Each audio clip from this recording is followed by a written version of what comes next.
Hi viewers, welcome to SS media. Jagan ఒక fighter, రాజకీయాల్లో ఒక ట్రెండ్ సెట్టర్. జగన్ ఆలోచనలు, వ్యూహాలు ఎవరికీ అంతు చిక్కవు. 2014 ఎన్నికల్లో అధికారం జస్ట్ మిస్ అయింది. ఫలితాల ప్రకటన సమయంలోనే తన గుండె నిబ్బరమేంటో చాటారు. దెబ్బ కొట్టారు, తీసుకుంటున్నా, just 5 years will come back అని చెప్పారు. లక్ష్యం ఎక్కడా తప్పలేదు. ప్రత్యర్థి ఎన్ని కుట్రలు చేసినా బెదరలేదు. జనంలో రాజకీయ నేతగా పుట్టిన జగన్ జనంలోకే వెళ్లారు. జనం బ్రహ్మరథం పట్టారు. దేశం మొత్తం తన వైపు చూసేలా 151 సీట్లు, 22 లోక్సభ సీట్లలో విజయ పతాకం ఎగురవేశారు.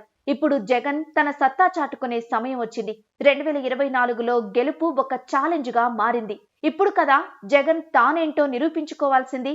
జగన్ కు ఈ ఎన్నికలు ఒక యుద్ధం లాంటివి. యుద్ధంలో ప్రత్యర్థి బలాలు, బలహీనతలు పూర్తిగా తెలియాలి. ఏమర్పాటు, అతి విశ్వాసం ఏమాత్రం దగ్గరకు చేరకూడదు. ప్రతి ఓటు, ప్రతి సీటు మనకే దక్కాలి.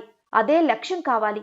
మీరు గుంపులుగా రండి, నేనొక్కడే వస్తాను, ప్రజలు, దేవుడి మద్దతుతో గెలుస్తానని జగన్ చెప్పుకొచ్చారు. ప్రత్యర్థి ముందుగా కులాన్ని తెచ్చుకున్నాడు. కుల మీడియాని జగన్ పైన ఉసిగొల్పాడు. ఒక స్టార్ హీరోని తెచ్చుకున్నాడు. సునీల్ కొనుగోలుని తెచ్చుకున్నాడు. వెళ్ళిపోయాడు. మళ్లీ తెచ్చుకున్నాడు. ప్రశాంత్ కిషోర్ ని తెచ్చుకున్నాడు. కానీ జగన్ ఎవరితోనూ పొత్తు పెట్టుకోలేదు. తన పొత్తు ప్రజలతోనే అని ప్రకటించారు. జగన్ మాట్లాడేది చాలా తక్కువగా ఉంటుంది. తన వ్యూహాలు, లెక్కలు, సమాధానం అన్నిటికీ ఎన్నికల్లోనే చెబుతూ వచ్చారు. Chandrababu 45 years industry. కానీ ఎదురు లేదనుకున్న చంద్రబాబుకి చుక్కలు చూపిస్తున్నాడు.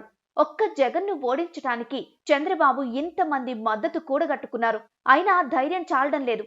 జగన్ ధైర్యం, జగన్ అంటే తనకు ఎంత భయమో పదే పదే చంద్రబాబు తన చర్యల ద్వారా స్పష్టం చేస్తూనే ఉన్నారు. ఇన్నాళ్లకు చంద్రబాబుకు సరైనోడు దొరికాడని టీడీపీ సీనియర్లు లోలోపల జగన్ ను అభినందిస్తూనే ఉంటారు. వైఎస్ఆర్ మరణం నుంచి ఆయన కుటుంబాన్ని, వ్యక్తిగతంగా జగన్ లక్ష్యంగా చంద్రబాబు అండ్ కో ఎన్నో కుట్రలు చేసింది. 2012 ఉప ఎన్నికల సమయంలో టీడీపీ, కాంగ్రెస్ కలిసి జగన్ పై పోటీకి దిగాయి.